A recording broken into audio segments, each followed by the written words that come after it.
Healthy? She's healthy. Healthy. It's just, she asked to iron her blouse on my chest. That's how...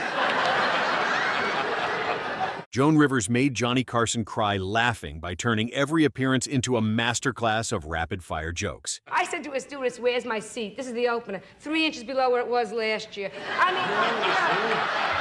These are Joan Rivers' funniest Tonight Show moments. Betty White and Joan Rivers lay into each other. Oh, well, I would like to say you look lovely, but unfortunately... You can't see probably that far anymore. I see that you stopped by the Arco station. It's not often they let you in there without a car. You were there in the restroom, but I didn't bother. Oh, but I finished my writing on the walls, and I just... Oh, this is just silliness. Now, let's straighten up and fly right. I just came over here to get warm. You think it was cold in Minnesota? I have been without power, you should excuse it, at the house since Tuesday morning at 8 o'clock. Because of the rainstorm? Because of the, well, I guess that, unless somebody pulled my plug, but it's... Both women know exactly how to insult each other without losing the smile underneath it sounding sharp and fearless right away. Rivers is hilarious on The Tonight Show. What happened to me? The hair seemed to change. Oh, the two of us. Look at us. There, she go like that. There we are. Isn't that nice? How you feeling? Great. Yeah, we've gotten old. It's very hard for me to believe sometimes. Oh. On the time frame, to think that it was 21 years ago when you first came out and sat down. Do you think you're any older? I don't feel any older. I feel great. Yeah, you know when I feel older? I went to buy sexy underwear, and they automatically gift-wrapped it. Oh. And you go, oh. Obviously for your aunt or something, sure. And when you buy a bikini... Bad? Or when the body is falling and you're wearing a bikini, you go waiting and the top gets wet first. You go, oh. She takes over The Tonight Show couch, moving from old stories into brutal little jokes without ever sounding stiff. Joan Rivers crack. Johnny up. No, I would have another child, but because I want a child. Oh, that's nice. Melissa was born, and I love Melissa. I was not wanted, and I think that's what screwed me up. Okay, now you keep saying that you weren't wanted. Now, how do you know you weren't wanted? I think my mother tried to have an abortion. She never said so, but I was born with a hanger in my ear, and that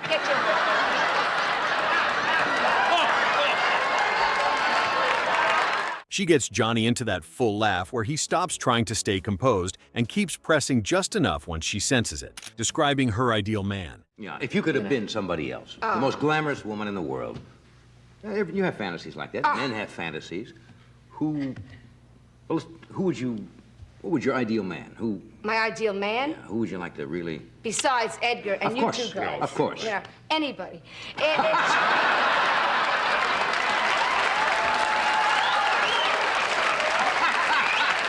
Rivers takes a basic talk show question and turns it into a full comic target range, making romance sound less dreamy and more like a bad deal. Returns to The Tonight Show. Those of you out of town don't know, but that's like 45 minutes. And then they had sent this big stretch Mercedes limo for us, and it got stuck. It wouldn't move for 2.5 hours. And I'm thinking, the Germans killed 6 million Jews. You can't fix a carburetor. Don't, no.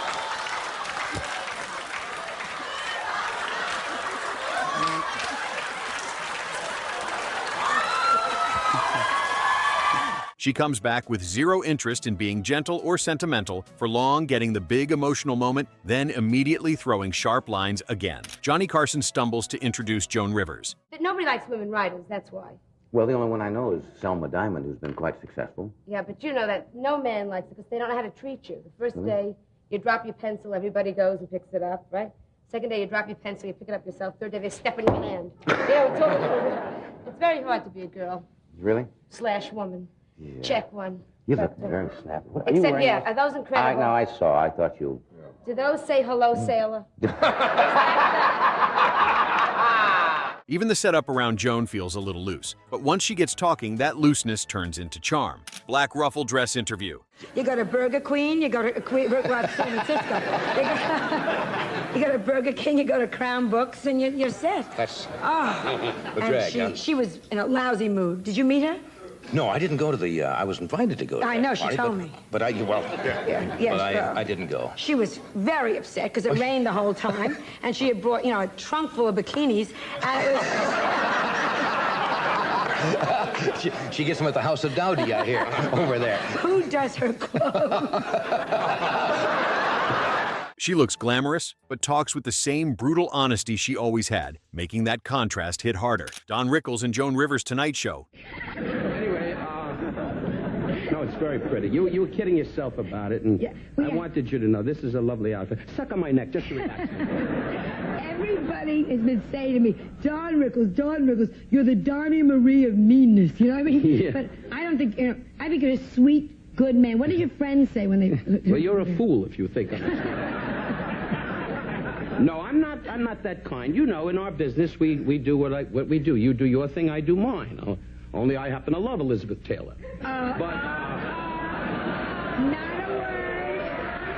1984. This moment is a classic because putting Joan and Rickles in the same Tonight Show orbit guarantees sparks as Joan never backs down, which is exactly why it works. The laughter comes from watching two people who both know how to hit hard competing for dominance, while the room anticipates anything turning into an impromptu roast. The birthday girl interview. I got home...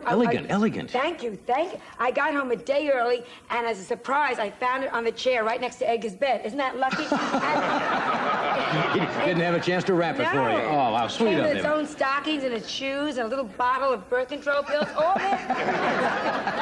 Actually, no, it's Mary Isn't Nick's that, bag. that's really gorgeous. Yeah, Elegant. Do you like to dress up?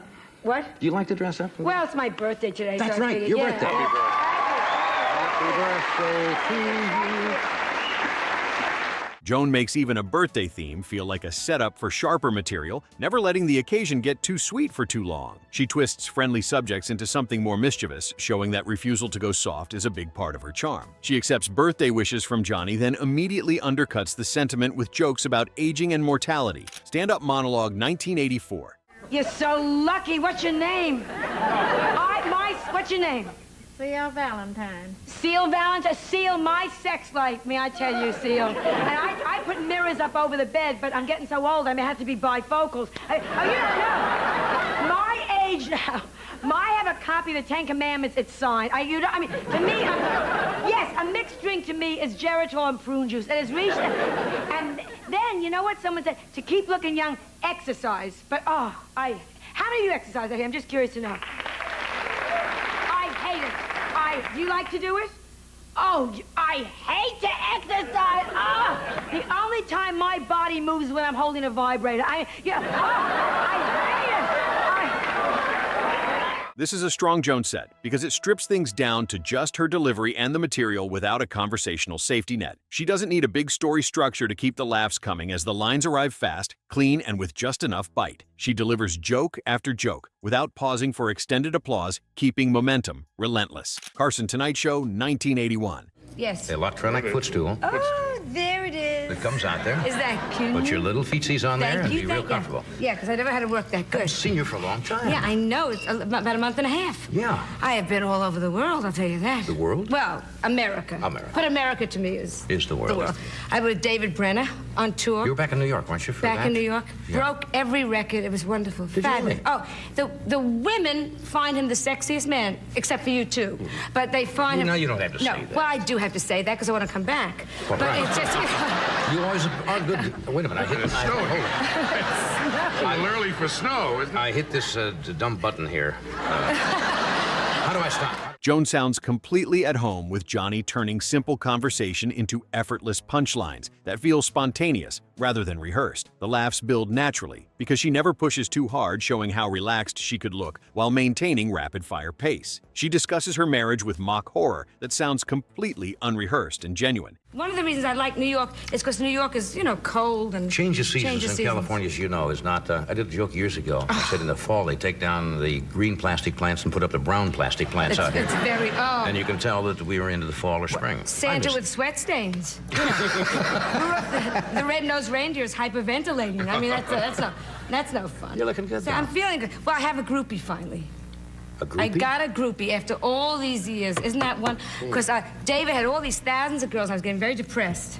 And I found, not too bright, Moose Malinsky, an ex-football guy. Carson feeds her straight lines, knowing exactly where she'll take them, having learned her rhythms. Joan's comfort level allows her to improvise freely, rather than sticking to carefully prepared material. The conversation flows naturally, with comedy emerging organically from their rapport. She references current events with personal spin, making topical material feel intimate rather than generic. Johnny's genuine enjoyment encourages her to keep escalating without worrying about crossing lines. 1982 Tonight Show interview.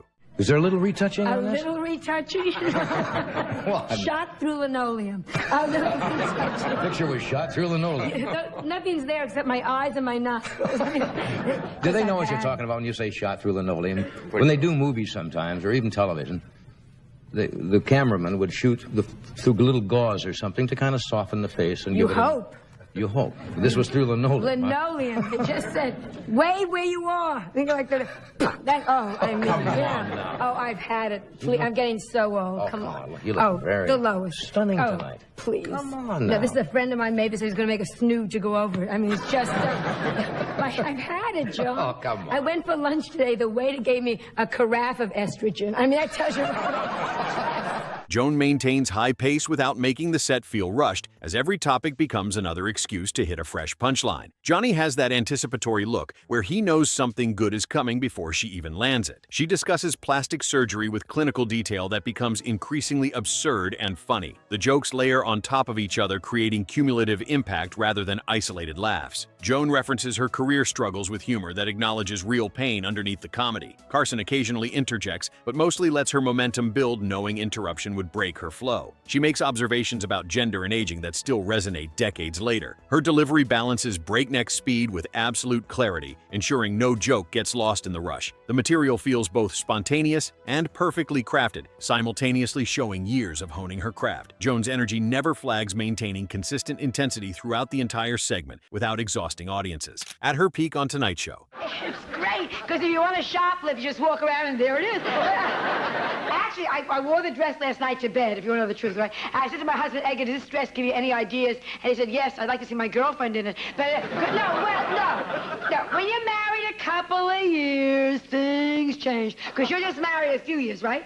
They told me you're married, right? Yeah, how long are you married? 2 years, see, so it's still cutesy-wootsy. Yeah, see, yeah. And you got a kid yet? No, take your time. What are you using? Joan sounds fully locked in from the start with polished speed, where even the nastier lines sound almost elegant through perfect delivery. The material feels mean in the way only great Joan material could be mean, showing her hitting jokes with total control and confidence. She opens with a story that immediately establishes her comedic voice and sets the tone for everything following. The jokes come so fast, the audience barely recovers between laughs, creating breathless momentum. Joan discusses marriage with such theatrical venom, it transcends complaint and becomes pure performance art. Her timing is mathematically precise, with pauses placed perfectly for maximum comedic impact. She references celebrities by name, showing fearlessness about potential backlash or industry consequences. Carson occasionally looks genuinely shocked, but never stops her knowing she's on fire and unstoppable. The material balances personal anecdotes with sharp observational humor, creating multidimensional comedy. Joan's physicality adds dimension to verbal jokes through expressive gestures and exaggerated facial reactions. She makes plastic surgery sound simultaneously vain, necessary, and completely absurd. The audience hangs on every word, sensing they're witnessing peak performance from a master. Her confidence radiates, making even questionable material land through sheer force of personality and conviction. Joan treats taboo subjects as comedy opportunities other comedians would carefully avoid or soften. The segment captures her at maximum power when speed, timing, and material aligned perfectly, creating magic. Carson's visible admiration shows he recognizes he's watching something special and rare. Joan never breaks character or reveals the extensive work behind the seemingly effortless delivery. Rivers hosts The Tonight Show. What's the difference? But would you like to be called Joan Rivers? No. But then the city should be Reno, Nevada. If you're Rita Moreno, then we should all go to Reno to gamble. That's not a Spanish name. Okay, Yes, it okay. is. How about Los Angeles? Shut up. Los Angeles. Shut up. This is my spot. And you- You did your awful song, you two.